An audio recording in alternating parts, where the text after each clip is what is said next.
Audio Jungle. Audio Jungle.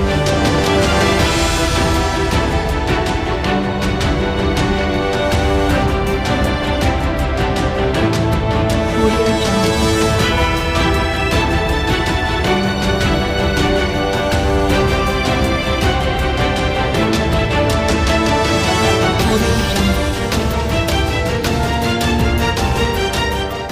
First of all, I'd like to say Assalamualaikum warahmatullahi wabarakatuh. My name is Indah Afriliani from 12 Social 2. I will read a news in the world. Call force Australia to offer asylum to Myanmar temporary visa holder critical of the military coup. Community leaders are calling for the Australian government to provide asylum to temporary visa holders from Myanmar as violence continues in the Southeast Asian nation.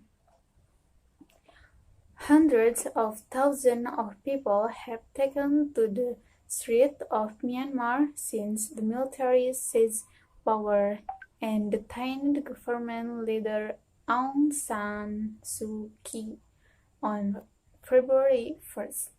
Scores of people have been injured and at least 21 killed amid violent clashes between protesters and police in the country's major cities including Yangon, Naypyidaw and Mandalay. In Sydney, local leader Sophia Sarkis said that military coup has put returning citizens in grave danger.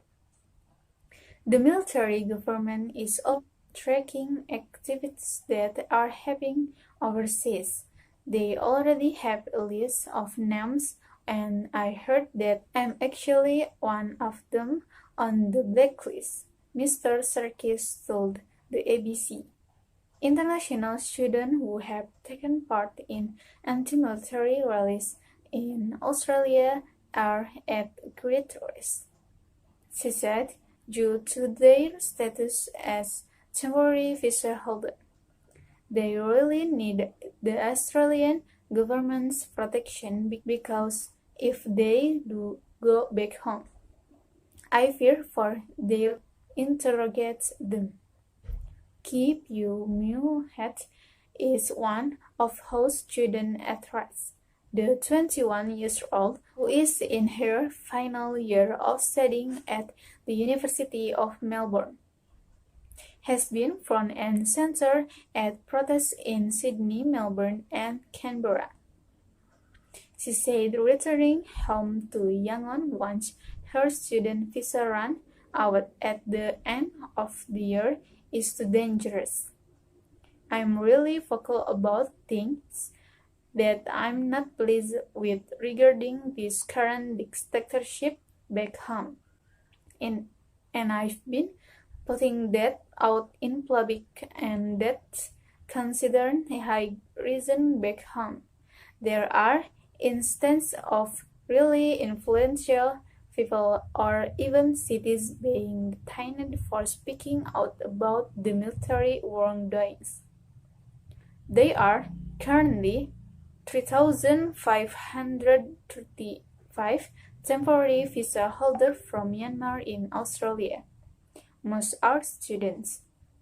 A spokesperson from the Department of Home Affairs said that Australia does not return individuals to situations where they perception or a real rise of threaten, cruel, inhuman, or degrading treatment or punishment, arbitrary deprivation of life, or the application of the death penalty.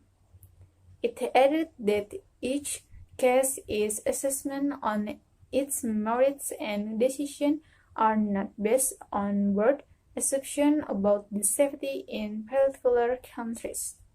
Professor Catherine Renshaw from the School of Law at Western Sydney University said, "It is important the Australian government provides permanent protection to Myanmar citizens in Australia the military history of suppressing dissent. There is no clear ending to what's going on in Myanmar right now, and there's the threat that Jews who have opposed the government would be vulnerable to persecution by the government. We know they take this sort of criticism of the military very seriously, and it's enough to send people to jail, even when what we might think of as the most minor and ordinary statement of criticism, Professor Renshaw said. Thank you very much for watching these videos. See you next time. Bye bye. Wassalamualaikum warahmatullahi wabarakatuh.